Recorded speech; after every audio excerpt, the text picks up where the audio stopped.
Olunaku lw'eggulo akakiiko k'ebyokulonda katongoza enteekateeka y'okuwandiisa n'okuzza obujja enkalala z'abalonzi wakati ng'eggwanga lyetegekera okulonda okwa bonna okwa 2026.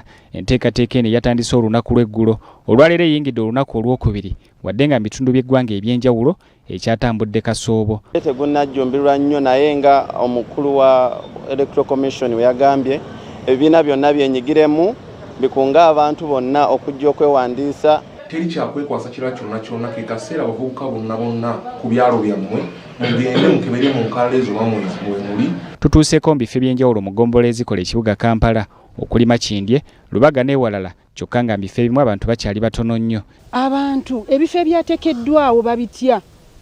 Mpa ekyokulabirako nga wano wenzize ekifo kiri mu geeti omala kuba ng'ombe asikali najja n'akugulirawo kati omuntu wa bulijjo tasobola kukonkona geeti ya kifo nga kino.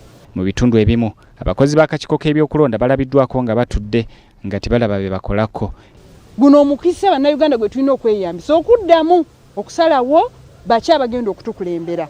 Essente y'omuwi w'omusolo ekola ekyo kyennyini kyeyina okukola. Erukuli ennanganda mu ggombolola y'e Makindye okwewandiisa n'okukebera enkalala z'abalonzi tusanze kuteereddwa mu ofiisi z'ekibiina ky'NRM ekitabudde abamu ku abo abatakkiririza mu kibiina kino.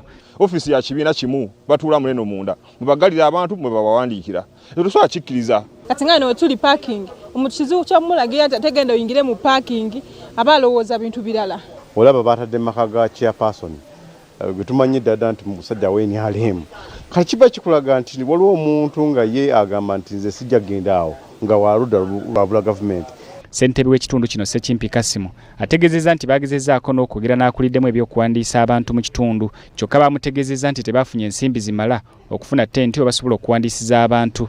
Agamba nti akakiiko k'ebyokulonda tekalina ssente, tekalina masannyalaze, tekalina ttenti. Kyokka mu budget ezo ssente zikola ki? Zibeeramu. Bassentebe b'ebyalo era bakukkulumidde nnyo akakiiko k'ebyokulonda olw'okubaleka ebbali mu nteekateeka eno ate nga bandiyambye okutambula obulungi.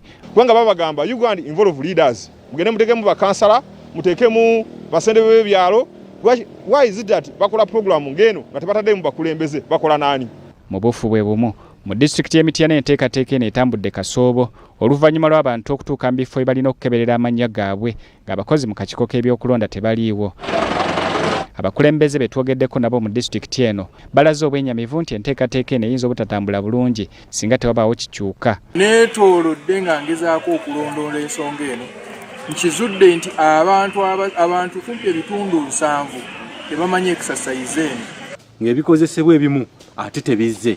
So nenfuna okwennyamira abantu bange nange ng'omuntu nti omuntu azze okwekebera mu register oba akyalimu ng'omulonzi ate register tebagireese abantu abo kweyabira. Ate mu disitulikiti y'e Mukono okwewandiisa kukoleddwa mu bitundu eby'enjawulo era ssentebe wa LC5 Jimmy Kaana ategeezezza nti omuwendo gw'abo abakewandiisa n'okukebera amannya gaabwe bwe gukyali wansi. Era ne tukunga abaana ab'amasomero wakati muri mu holidays abawezezza emyaka 18 n'abo abatalondangako okujja bapudetinge enkalala zaabwe. Babakulembeze abalala betwogeddeko nabo balina bye basabye akakiiko k'ebyokulonda katereeze. Kyamazima twagala otegeeza abantu baffe bannalugazi ne bannabiko okutwaliza awamu nti enkalala zaleeteddwa era okwewandiisa n'okukebera amannya kugenda mu maaso. Kuba eno process nkulu nnyo okumanya wonoolondera n'okumanya ddala erinnya ly'omwe liri mu register. Omwogezi w'akakiiko k'ebyokulonda Julius Mukyunguzi ategeezezza nti okutwaliza awamu